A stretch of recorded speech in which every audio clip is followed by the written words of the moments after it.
इरफान सिद्दीकी साहब हमारे साथ मौजूद है। अस्सलाम वालेकुम इरफान सिद्दीकी साहब, बहुत बहुत शुक्रिया आपके वक्त के लिए। सर, सबसे पहले तो इलेक्शन कमीशन ऑफ पाकिस्तान का जो डिसीजन है बड़ा इंपॉर्टेंट डेवलपमेंट है आज की, कि इंतखाबात 90 रोज़ में नहीं होंगे, डिजिटल मरदमशुमारी के तहत होंगे, उसके लिए नई हल्का बंदियाँ होंगी। Are you satisfied with this decision? देखिए जी, ये मुतमईन हमारे होने से कोई फ़र्क नहीं पड़ता। There are certain compulsions of the constitution. जिस तरह ये आईनी एक ज़िम्मेदारी है कि 90 डेज़ के अंदर इलेक्शन हो, इसी तरह इसी आइन के अंदर ये भी दर्ज है कि जब नई मरदमशुमारी हो जाएगी तो उसके मुताबिक हल्का बंदियाँ होंगी और उन हल्का बंदियों के मुताबिक इलेक्शन होंगे। अब ये एक ही आइन के अंदर दो चीज़ें हैं। अगर आप हल्का बंदियों को लेते हैं तो शायद 90 डेज़ वाली शिक जो है वो मुतासर होती है, 90 डेज़ को लेते हैं तो दूसरी शिक मुतासर होती है। तो अब आपको देखना ये होगा कि 90 डेज़ के बाद भी अगर आपको कुछ अरसा चाहिए तो मेरे ज़ाती ख़्याल के मुताबिक जमात का मौक़िफ़ तो आ जाएगा। मेरे ज़ाती ख़्याल के मुताबिक इस आइनी ज़रूरत को पूरा करने के लिए कि नई हल्का बंदियों के मुताबिक इलेक्शन हो, 90 डेज़ से अगर आगे जाना ज़रूरी या नागुज़ीर है तो उसकी भी एक हद होनी चाहिए और उसका तयन भी इलेक्शन कमिश्नर को बहुत जल्द कर देना चाहिए, ताकि अगर इलेक्शन की तारीख के हवाले से एक गैर यकीनी कैफियत रहेगी, अनसर्टेनिटी रहेगी, तो मेरा ख्याल है कि वो सियासी अमल के लिए, सियासी निज़ाम के लिए, पॉलिटिकल स्टेबिलिटी के लिए ज़्यादा अच्छी बात नहीं होगी। अगर 90 डेज़ से आगे हम जा रहे हैं तो पता चलना चाहिए जी 100 दिन है या 120 दिन है। ये कह देने से शायद काफ़ी ना हो कि 90 डेज़ से आगे जा रहे हैं, कि 90 डेज़ से आगे तो फिर अनदर 90 डेज़, अनदर 90 डेज़। वो खेल अगर जहनों में चलता रहा और लोग घबराए रहे और गैर यकीनी कैफियत जारी रही तो वो मेरा ख्याल है सियासी अमल के लिए, जमहूरियत के लिए कोई अच्छा शगुन नहीं होगा। देखिए, इलेक्शन कमीशन ऑफ पाकिस्तान का track record as far as Punjab elections और केपी इलेक्शंस आर कंसर्न वो कोई बहुत अच्छा नहीं है। उसमें तो बड़ी गैर यकीनियत रही, बावजूद इसके कि सुप्रीम कोर्ट ऑफ पाकिस्तान ने फैसला सुना दिया। तो यहाँ पर भी ये गैर यकीनियत का उनसर तो पाया जाता है और इस हवाले से आपका खदशा भी दुरुस्त है। ये जो इसको बार करने की आप बात कर रहे हैं कि ये भी हद मुकर्रर करनी चाहिए कि कितनी देर तक इसको डिले किया जा सकता है, आपके नज़दीक ये बार क्या होनी चाहिए? 1-2 महीने की बार होनी चाहिए, यानी ये इससे ज़्यादा फर्दर डिले नहीं किया जा सकता? What do you suggest? देखिए रेहान साहब, जहाँ तक आइन का ताल्लुक़ है और मरदमशुमारी का ताल्लुक़ है और हल्का बंदियों का ताल्लुक़ है, इन तीनों चीज़ों को जहन में रखें तो आइन जो तादाद मुकर्रर करता है नेशनल असम्बली की सीटों की, वो सूबों की बुनियाद पे करता है। कुछ चारों सूबों का तयन करता है कि पंजाब, बलूचिस्तान, सिंध, खैबर पख्तूनख्वा से कितनी कितनी नशस्तें आएंगी।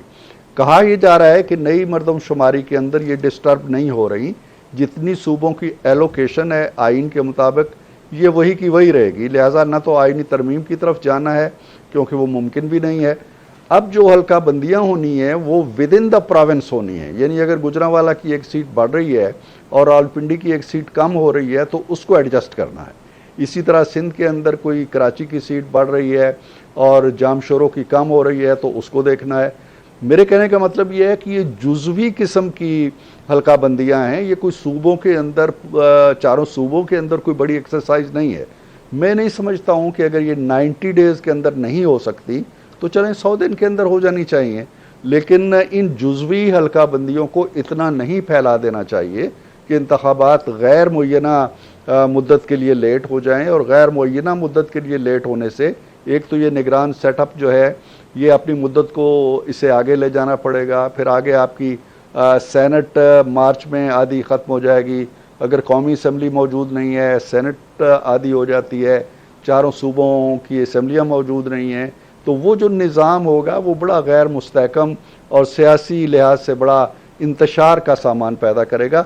उससे बहुत पहले मेरा ख्याल है कि 2024 में नहीं जाना चाहिए हमें। मेरा ज़ाती ख्याल ये है 2023 के अंदर अगर इलेक्शन कमीशन पूरी हिम्मत से, जुर्रत से और रियाजत से काम ले और दिन रात इसके लिए लगा दे तो चंद जिलों की नशस्तें आगे पीछे करना इतना बड़ा ये काम बात नहीं आपकी है दुरुस्त है, कि लेकिन सर जो महीनों इलेक्शन कमीशन ऑफ को पाकिस्तान ने जो टाइमलाइन दी है उसके मुताबिक तो टिल 12 दिसंबर ये नोटिफाई होंगी और उसके बाद फिर आपको पता है अपीलें होती हैं और इलेक्शन कमीशन में समातें चलती हैं, उसके लिए भी कोई 2-3 महीने तो लग ही जाएंगे।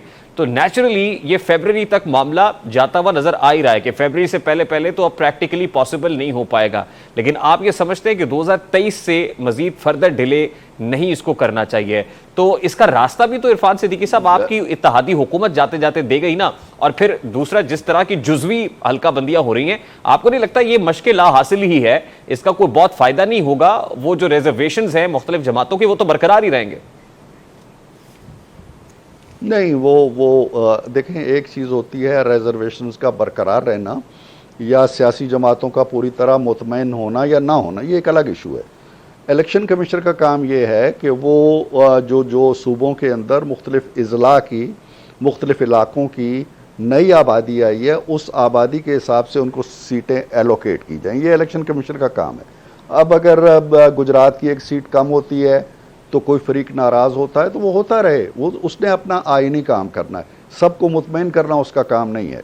लेकिन जो आप फरमा रहे हैं, ये स्टेटमेंट आई है, मैंने अगरचे उसको नहीं देखा है, तो इस स्टेटमेंट से तो मुराद यही ली जा सकती है कि इलेक्शन लामहला अगले साल जा रहे हैं, 2024 में जा रहे हैं, और 2024 में अगर जा रहे हैं तो एक तो ये लंबी मुद्दत बहरहाल हो जाएगी, निगरानों का सिलसिला बड़ा तवील हो जाएगा, और दूसरा ये है कि अगले साल फिर बहरहाल आपको मार्च से बहुत पहले इलेक्शन कराना होंगे ताकि मार्च में नई जो सेनेट है वो आ सके। सितंबर में सदर मुमलकत को या जो भी उनकी मियाद मुकर्रर है, मेरा ख्याल है उन्हें जाना है अगले साल किसी वक्त। बिल्कुल, और जाहिर है इलेक्टोरल कॉलेज भी डिस्टर्ब हो जाएगा मार्च में, तो फिर एक और कॉन्स्टिट्यूशनल क्राइसिस पैदा हो जाएगा जैसे आप फरमा रहे हैं। अब देखिए इरफान सिद्दीकी साहब, आज पहले मरहले में 18 रुकनी केयर टेकर कैबिनेट ने हल्फ उठाया है। इस कैबिनेट को अगर देखा जाए तो आपको क्या लगता है कि ये कोई मुख्तसर मुद्दत की निगरान काबीना है या फिर तैयारी कोई ज्यादा देर की है? नहीं, मुझे नहीं लगता। फ्रैंकली जो नाम मैंने देखे हैं और जिन लोगों का हल्फ हुआ है, मैं नहीं समझता हूँ कि ये कोई तवीलुल मियाद काबीना है, ये जुज़ वक्ती काबीना लगती है, मुख्तसर वक्त की काबीना लगती है, और मुझे नहीं लगता है कि इसमें कोई इतनी बड़ी बड़ी फिगर्स आ गई हैं कि जिनके साथ निज़ाम। अच्छा,